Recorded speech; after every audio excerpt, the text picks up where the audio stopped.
네, 안녕하세요. 닥터공TV 용주입니다. 이번 영상에서는 이제 코골이 수술의 효과에 대해서 의문을 품는 분들도 많고, 실제로 이 수술 자체가 효과가 아주 드라마틱하지 않다, 이렇게 얘기하시는 분들도 많고 해서 코골이 수술 과연 효과 있을까? 이 부분에 대해서 이제 설명드려 보도록 하겠습니다. 일단은 수면 클리닉 중에서 우리가 양압기나 뭐 수면다운 검사하는 병원들은 많은데 코골이 수술까지 시행하는 병원은 많지가 않아요. 왜냐하면 일단은 양압기가 코골이에서는 거의 100% 치료 효과가 있고, 코골이 수술을 시행을 하려면 보통 전신마취로 시행을 해야 되는데, 전신마취 수술을 세팅하는 것 자체가 비교적 번거로운 일이기 때문에 100% 치료 효과가 있는 양압기를 우선적으로 권유하는 그런 클리닉들이 보통은 많이 있고, 수술을 막 1차적으로 권유하는 병원들은 많지는 않은 것 같습니다. 저희 병원도 수술을 사실은 잘 권유를 드리지는 않아요. 그런데 이제 일부 환자분들이 양압기를 쓰면서 이제 되게 불편해 하시는 분들이 있어요. 효과는 좋은데 이거 계속 차고 자야 되고, 뭐 이게 닿는 것 자체가 불편하고, 도저히 이걸 뭐 갖고 다니는 것도 싫고, 평생 치료 효과가 있는 치료 방법을 원한다, 이렇게 말씀하시는 분들이 있는데, 이런 분들에서 이제 수술적인 치료를 고려를 해볼 수가 있습니다. 그런데 코골이 수술에서는 이 수술을 할 수 있는 조건들이 있어요. 아무나 다 수술할 수가 있는 게 아니고, 예를 들어서 아주 막 비만한 경우, 막 헤비하신 경우에는 코골이 수술을 일반적으로 효과도 적거니와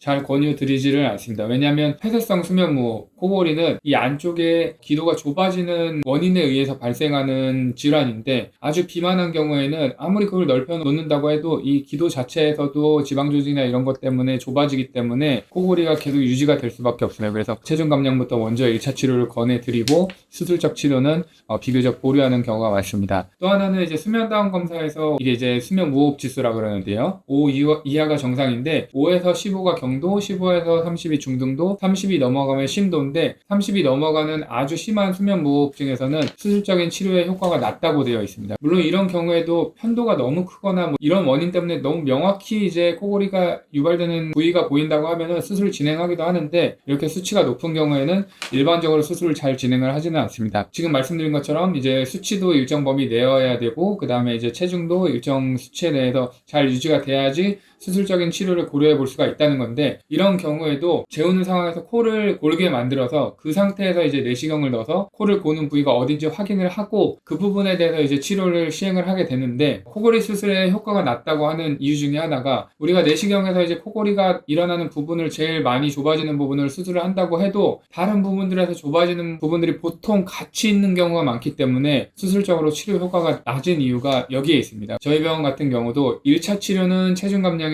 양압기입니다. 그러나 이제 코골이 부위가 너무 명확하고 좁아지는 부분이 약물 유도와 수면 내시경에서 명확히 관찰된다면, 이런 경우에서는 수술적인 치료를 시행을 해볼 수가 있습니다. 네, 이번 영상에서는 코골이 수술이 과연 효과가 있는지에 대해서 말씀드려 보았는데요. 추가로 궁금한 사항이 있거나 질문이 있으시면 편하게 댓글로 남겨주시기 바랍니다.